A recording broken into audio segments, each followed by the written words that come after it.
Hello everyone, welcome to another Versus Video Deck Tech. I am BBD and I'm here with... Todd Anderson. You just saw me, but now you see me again. Oh wow, oh jeez. Came out of nowhere there, scared me. I'm going to be battling with everyone's favorite standard combo, Thoughtseize into Pack Rat. No! I thought I had escaped this, but no! Might follow it up with a Life Bane Zombie or a Blade Splicer, one of the two. Yeah. I'm actually pretty excited to see if this deck is viable, because if Pack Rat is good in Modern, then I'm going to also stop playing Modern and just play Legacy until Pack Rat infests Legacy, and then I'll just draft Vintage Masters forever. Dude, I want to play Pack Rat in Vintage, so you better back off, because... No, that's fine. I mean, I've seen Standstill Ether Vial Pack Rat decks. Like, they're not good, but I've seen them. Yeah. I almost played Pack Rat in my Legacy Storm sideboard, but I didn't pull the trigger. So. Yeah. But anyway, let's go ahead and look at the deck, and I'm going to ask you some questions because this deck looks cool. Yeah. So basically, this is Craig Wesco's black-white deck. He played it in a PTQ, I guess. Made the top 8, didn't win. Has been playing it on Magic Online and doing pretty well with it. And I actually really like the looks of the deck a lot. Yeah, when we were testing for PT Valencia, was that not Drag? What was the set name? Born of the Gods. Yeah. For Pro Tour Born of the Gods, Brian brought black-white tokens to the testing group and played it a bunch, and it looked really good. And this deck is not quite the same deck. It's not exactly straight token-based, but it has the same elements. Like, we're playing a lot of Disruption with Thoughtseize and Inquisition.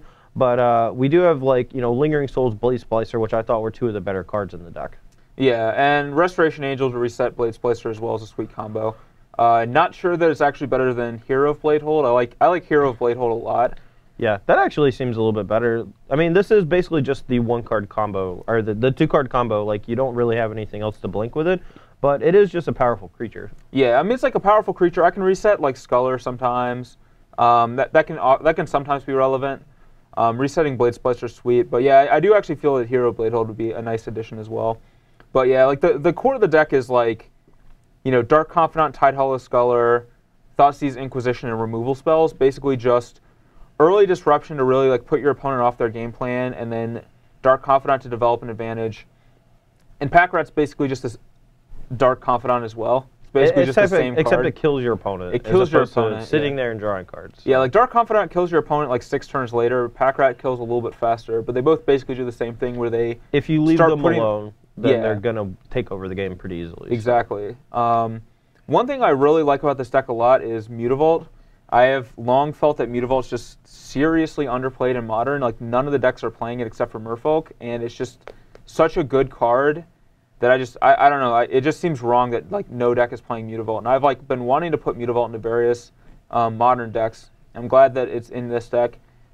Even though it's mostly probably just for Pack Rat, it's still just a powerful card on its own. Yeah. Especially when you have like, like all the removal and disruption, games can a lot of times degenerate into the point where like both players are operating on very few resources, and you have like a couple of Mutavaults, so you can just kill your opponent with them. Yeah, I do like Mutavault a lot in this style of deck. You don't have extraneous casting cost requirements. Like, I think Tide Hollow Sculler is the hardest card to cast in the deck by a wide margin, but the rest you have like Dismember, which you can cast off Mutavault, 1 black's on Dark Confidant Pack Rat, 1 white's on Blade Splicer, Resto, Lingering Souls, which is awesome.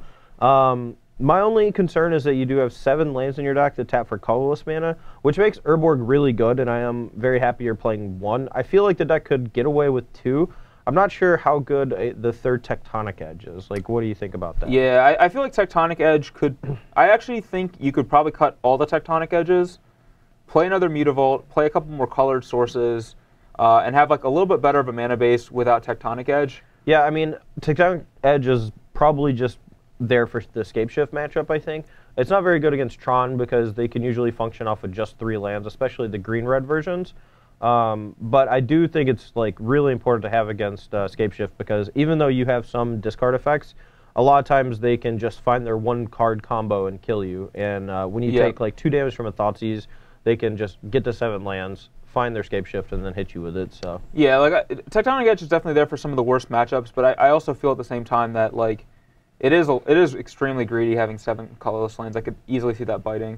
And that might be a reason for Restoration Angel over Hero of Bladehold as well. That's true. That's true. Difficulty to cast the hero. But yeah, I really like the looks of this a lot, and I actually feel like Pack Rat is pretty good in older formats as well, because a lot of times people don't have a lot of decks are like less removal based, like they're trying to do different combos and things like that. So like Pack Rat just probably survives a lot more in Modern than he does in a format like Standard, where everyone is expecting Pack Rat and ready to beat it. Yeah, I mean, if you take a look at like Legacy decks, for example, you'll see like they all have like 4 Swords of Plowshares or 4 Lightning Bolt, but they rarely have, you know, more than just those 4 spot removal spells. And yes, they have more ways to find them with Ponder and Brainstorm and things like that, but in Modern, we don't really have that. And the only deck I think in this format that plays more than like 4 hard removal spells is Blue-Eye Red.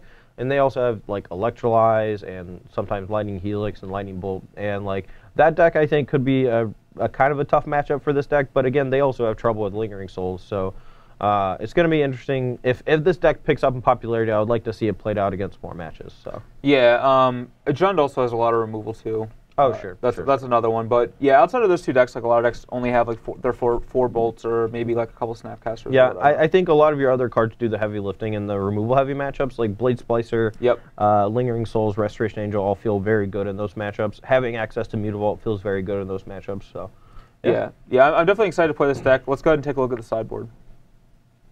All right, we are back for the sideboard. The sideboard is just essentially a bunch of hate cards, which is kind of typically the sideboard that decks like this have in every format, because a lot of times your main deck just isn't good enough for whatever your opponent's doing. Like, one of the downsides of like white-black strategies like this is like sometimes your opponent just combo kills you and you're like stuck with Lingering Souls and like Blade Splicers and stuff. Yeah, I mean, you do have access to 6 main deck discard spells, which can help in those scenarios, but if you just don't draw one and can't interact with your opponent, your deck's not really fast enough to really punish them. Like your Scapeshift matchups, your Twin matchups, they're going to be like comboing you pretty fast, and if you don't have a discard or a removal spell, then usually you're just going to die. Yeah, so if we look at the sideboard here, we see like a Rule of Law, very good against like Living End and Storm.